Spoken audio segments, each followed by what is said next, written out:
some status in our juridical system, in our law and code. Perhaps for people like us also it makes some sense. I'm not denying that. I'm not saying it's totally useless.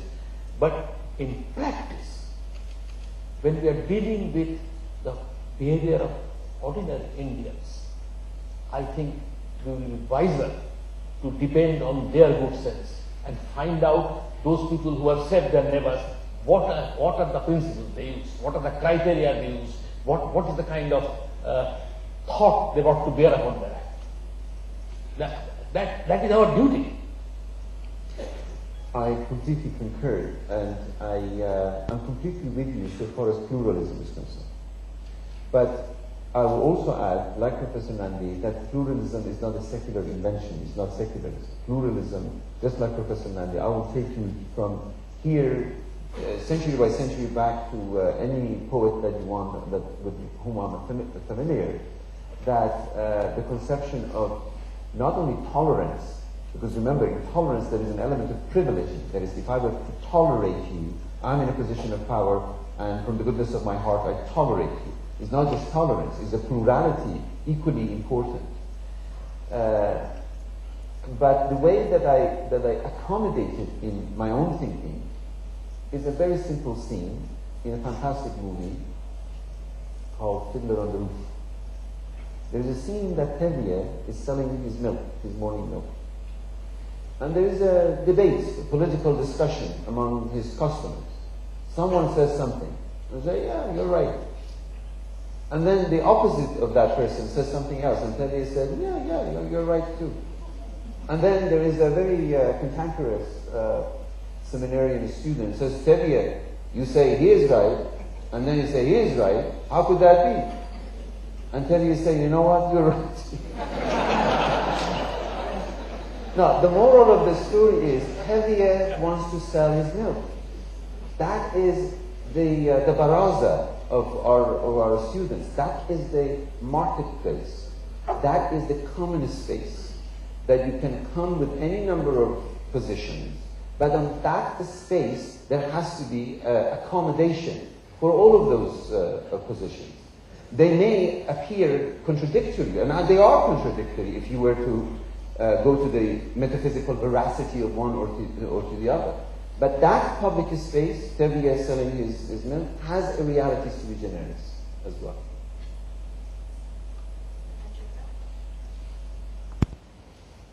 Just a quick one.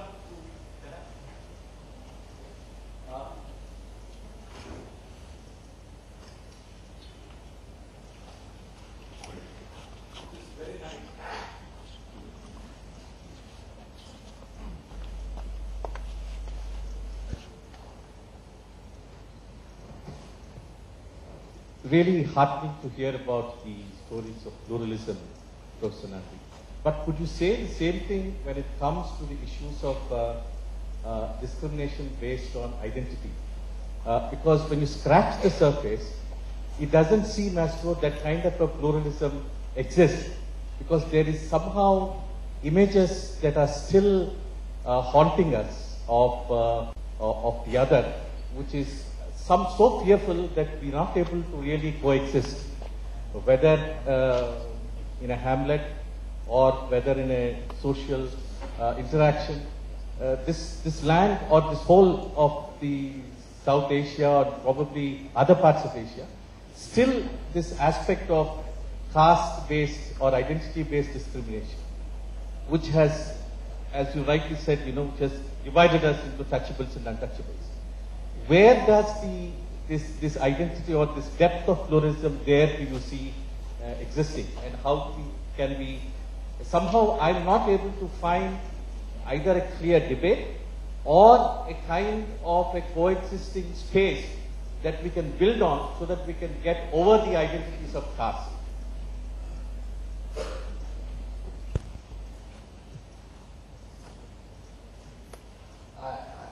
Let me give a very quick answer. This is not the place where we can discuss it. This is a very important question you have raised, and it needs more serious response.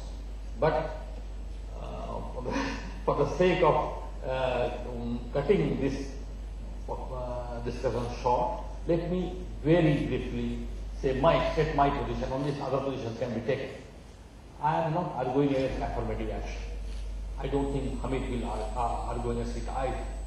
I think that is absolutely necessary in a society like this. I have no objection to policy processes which are geared to ensure that that's not the kind of discriminations you have.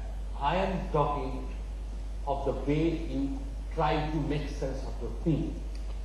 I mean, we have this idea that people are only there to be governed. And we know what are the right categories of governance, what are the right logic of governance, the right principles of governance. I am suggesting that democracy, an open democracy also means, because people are electing the people, their representatives. If you cannot share with them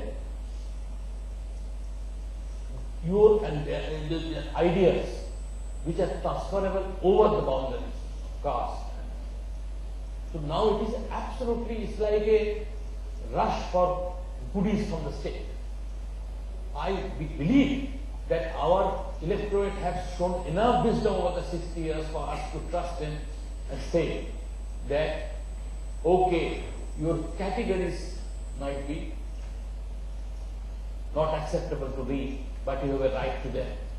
That those categories can also produce good in other aspects, but we have to have certain responsibilities, and we have to allow the state to come in. And it is in fact, it is not that people don't recognize it. One of the running themes in the partition violence I found out, I don't know what people study, because this was people, nobody went to the people to ask what kind of category they are putting around. One of the things I found was this, that almost in more than probably 90% of the cases, the local tried to save the targets. The mobs came from outside. And this is not an unknown thing. Virtually every day this happens. You don't turn against your neighbors, you betray your neighbors, maybe out of fear or protection. But usually, you leave that dirty job to be done by the mobs. As far as own neighbors go. But you have an abstract concept of the other and do not mind the others being beaten up in some other place or killed in some other locality. That's a fact. That is a running theme in this kind of practice. And I would like to suggest that this situation can be to some extent remedied if we can have a different kind of relationship with the ordinary people who constitute this country. Because they have lived with difference. We have lived for centuries, not only with the 70,000 castes, with the 330 million gods and goddesses, and the 1,500 languages, and so on and so forth. This is a very diverse society. There is no other society as diverse as this. And they know how to live with diversity. And they will perhaps also support you if you say that we don't want violence. But yes, they can be mobilized for something. And that mobilization can be neutralized only if you know the language. I don't mean language in the conventional sense, cultural language of the people who constitute our democracy.